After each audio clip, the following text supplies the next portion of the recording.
오늘은 야압기에 있어서 적절한 압력이라는 것에 확인하고 그를 조정해서 문제가 발생한 것을 해결하는 방법에 대해서 이야기를 드리도록 하겠습니다. 수면다운 검사를 통해서 수면 무호흡증이 확인이 된다면 주치의가 여러분들에게 적정한 압력 검사라는 걸 시행해서 타이트레이션이라는 과정을 통해서 야압기를 가장 적정한 압력을 쓰실 수 있도록 과정을 거치도록 해드립니다. 수면 중에 여러 가지 야압기 압력을 테스트해보면서 무호흡이 가장 줄어드는 이상적인 치료 압력에 맞춰서 설정을 하시게 됩니다. 대부분의 야압기 기계는 4에서 20cm H2O 범위 내에서 자동으로 압력을 조정할 수 있는데 이 cm H2O라는 단위는 야압기 기계 압력을 측정하는 단위 일종으로 1cm H2O, H2O 물이기 때문에 물기둥을 1cm 높이로 올리는 데 필요한 공기 압력을 뜻합니다. 쉽게 얘기하면 평균적으로 설정하는 압력인 10cm H2O라는 걸로 설정이 되셨다면 10cm 길이의 빨대를 통해 물을 마시는 정도의 압력을 제공한다라고 이해를 하시면 되겠습니다. 일반적인 평균 압력이기도 하고요. 따라서 이제 폐쇄성 수면 무호흡증 환자분들의 경우에는 4에서 20cm H2O 범위에서 압력을 제공하실 수 있도록 설정을 해드리게 됩니다. 물론 이것을 적정 압력 검사를 통해서 환자분에게 가장 적합한 압력을 설정한 뒤에 거기에서 범위를 정한다고 보시면 되겠습니다. 자, 그리고 중추성 수면 무호흡증이 있는 분들은 조금 이보다는 낮은 설정으로 설정을 해드립니다. 반대로 고정형이나 자동형 야압기를 사용하는데도 불구하고 숨을 내쉬기 어려운 경우에 사용하는 이중형 야압기 모델의 경우에는 흡기와 호기에 대해서 다른 압력 설정을 해드리는데요. 필요하다면 20cm 이상의 압력을 제공해주는 경우도 있다라고 보시면 되겠습니다.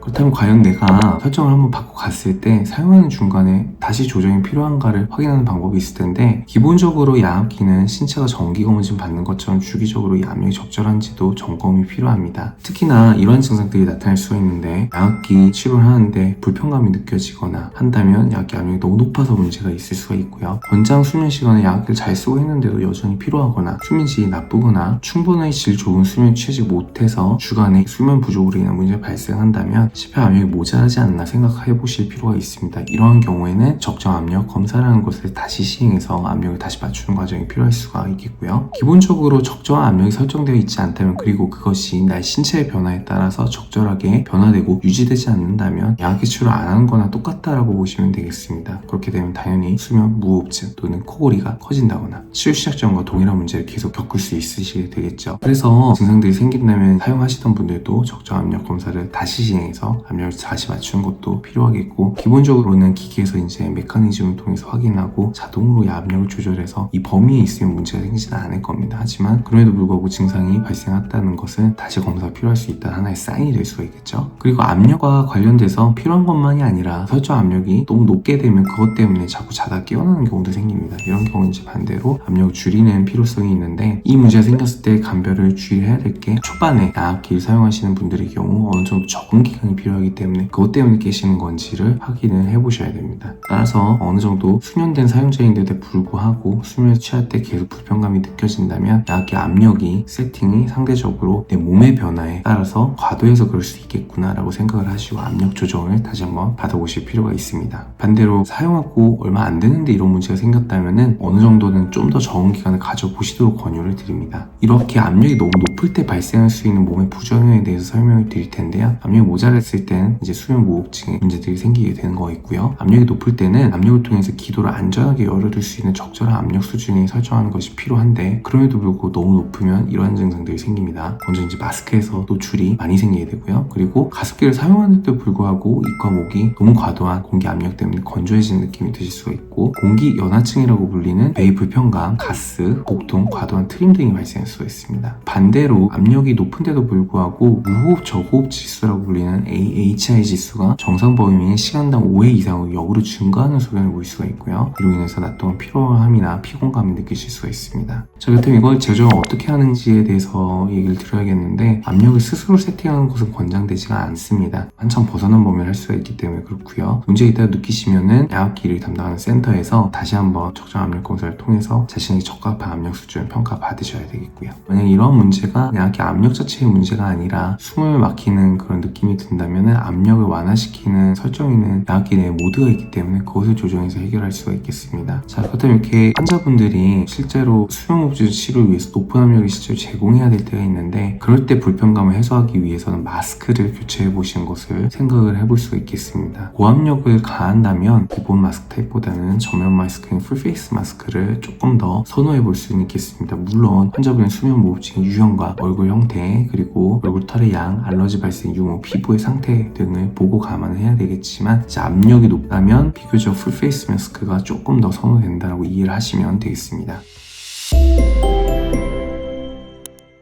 결론적으로 양압기 치료에 있어서 압력을 적절하게 설정하는 것은 가장 중요한 요소 중에 하나라고 볼 수가 있겠습니다. 환자분의 신체가 시간이 지나면서 점점 변화하기 때문에 양압기 압력도 그에 따라서 가장 적정하도록 조정받는 것이 당연하다고 보시면 되고요. 양압기 치료 받으시는 동안 상태를 주기적으로 점검하셔서 최상의 수면 질을 얻으실 수 있도록 도와주시면 좋겠습니다. 이상으로 아산소리 이비인후과의 서영기였습니다. 경청해주셔서 감사합니다.